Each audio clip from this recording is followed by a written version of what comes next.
Porsche Cayenne 2009 3.6 liter has system 2 lean faults. Smoke testing the intake showed smoke pouring out from the vent hole on the valve cover, which has a built-in oil separator. Intake has to come off and valve cover has to be replaced.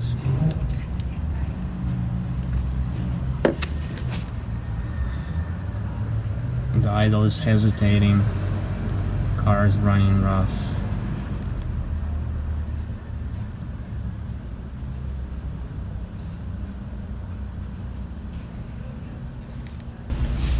(2009) Porsche Cayenne has lean fault codes,